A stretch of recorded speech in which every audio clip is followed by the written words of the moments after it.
Hey everybody, welcome to Slash Bash, where today I am bringing you another Choosing Beggar Reddit video. If you enjoy a daily dose of Reddit stories, hit subscribe and join in on the fun. In our first story, a Choosing Beggar neighbor can't seem to understand that he is not allowed to use other people's washing machines. Where is he supposed to wash his clothes? Let's jump right in.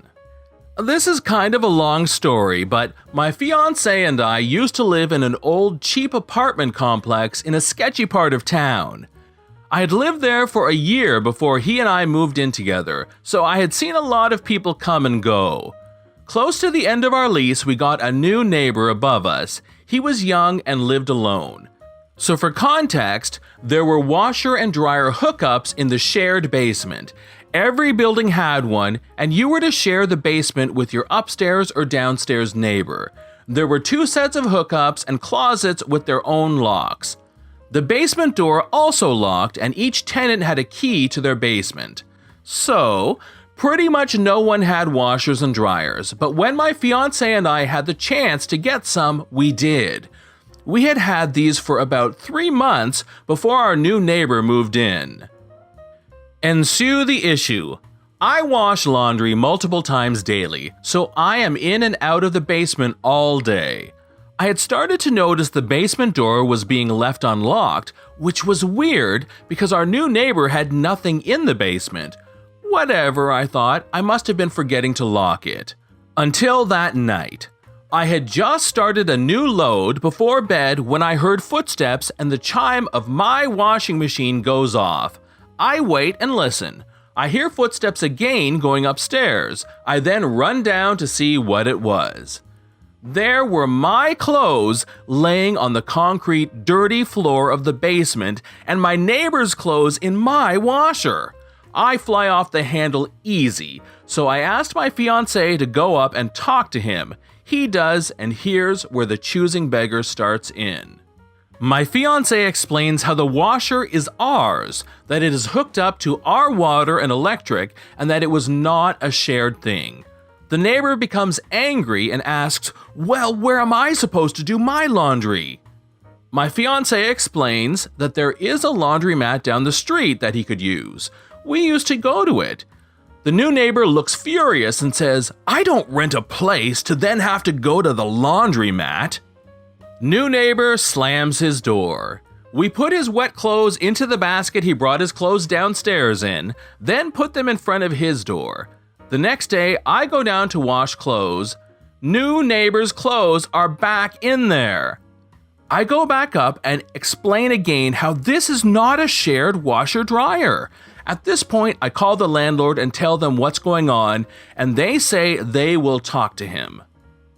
When I talk to him, he says he really needs work clothes cleaned since we had been using the washer all week and that he didn't have a car. I said, okay, whatever, but don't use it again, and he agreed. Before I walk off, he asks, "Could you put them in the dryer for me really quick?" I was so shocked, all I could say was sure, and went and did it. I was so shocked. The next day, his clothes are still in my dryer, so I take them up, and he asks if I could pop a load in the wash for him. I was still so shocked, and explained again, no, this was my machine. He again just slammed his door. I immediately called my landlord and told him the situation continued and that I could tell my neighbor would not stop using our machines. I told him at this point it is my landlord's problem. Very quickly, our landlord took our neighbor's basement key away from him, and we could peacefully wash our clothes again. We never ended up having a good relationship with this guy. Worst neighbor ever. In story number 2, a Choosing Beggar friend demands that our OP's brother give up half his vacation to drive her home. My family and I all live in a summer holiday town, except for my brother. My brother lives in a different city, which is about 5 hours away from us.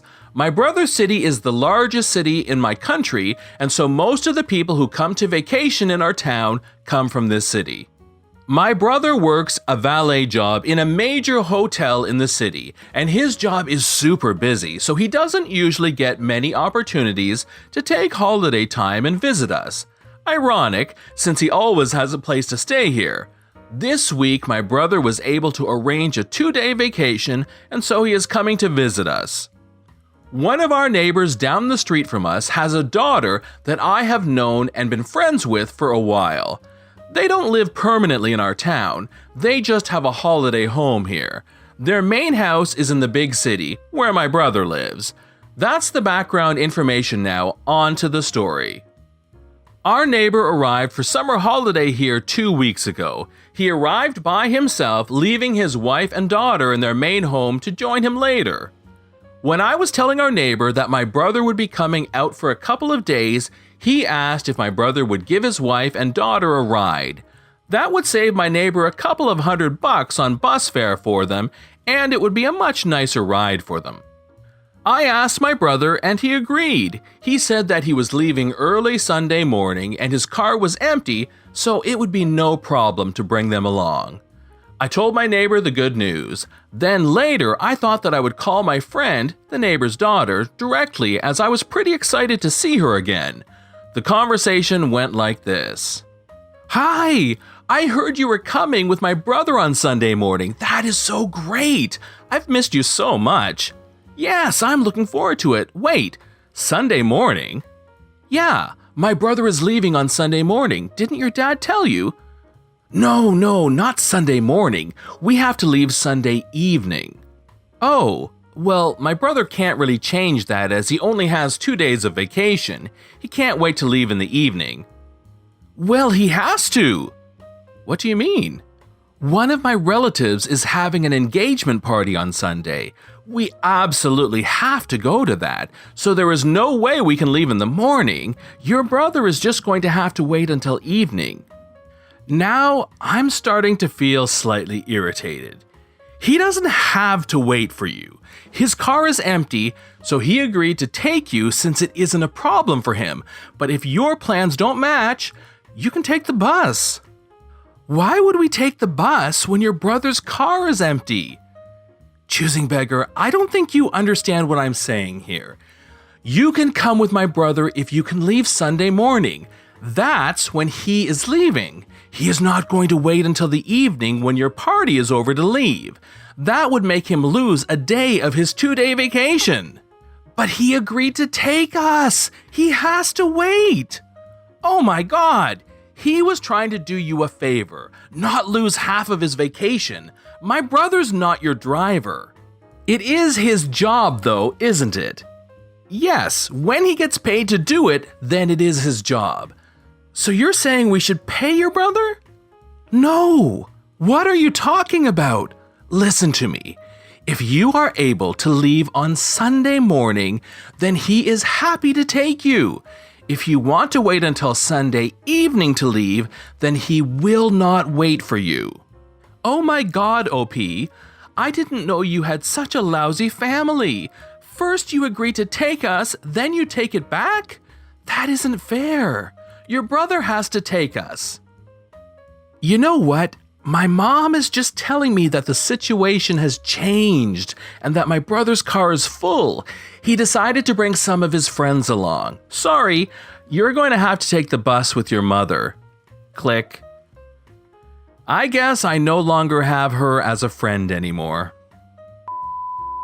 In story number 3, when a choosing beggar gets a refund, he thinks that he should get some cigarettes thrown in. This happened a while back at the retail store I worked at. It's important to know that at the time, our store had our own brand of mini donuts in a bag. They were discontinued, probably for the following reason. They were really good. However, the problem is the way they were packaged. The donuts would be packed and sealed while they were still really warm, which would cause the powder on the donuts to become slightly wet from the trapped steam. This can be off-putting for some people because they want powdered sugar, not sugar paste. Anyway, a man comes into the store one day looking for a snack. He picks up a bag of our brand of mini donuts, comes up to pay, and leaves the store. A few moments later, he comes back in with the open bag, having eaten one or two, and puts it on the counter. Yeah, I'd like to return these. They're gross. Okay, sure thing. I refund him his money and take the donuts back. Seemed like a quick fix, but I was wrong. Can I also get a pack of cigarettes? Sure. I grab the brand he wants and start the transaction as normal. Okay, your total is blank dollars. What? Why do I have to pay for them? You sold me some gross donuts. The least you could do is give me the cigarettes for free. Sir, I refunded you your money for the donuts. But they were gross. I should be compensated. You were compensated with a full refund. Sir, would you like to continue this transaction? Not if I have to pay for them. Then he turns and leaves while muttering angrily under his breath. This is John from Slash Bash. Thanks for watching. If you've enjoyed the video and want to see more of them, then please hit that subscribe button. We'd love for you to drop a like, share it with your friends, and we will see you in the next one.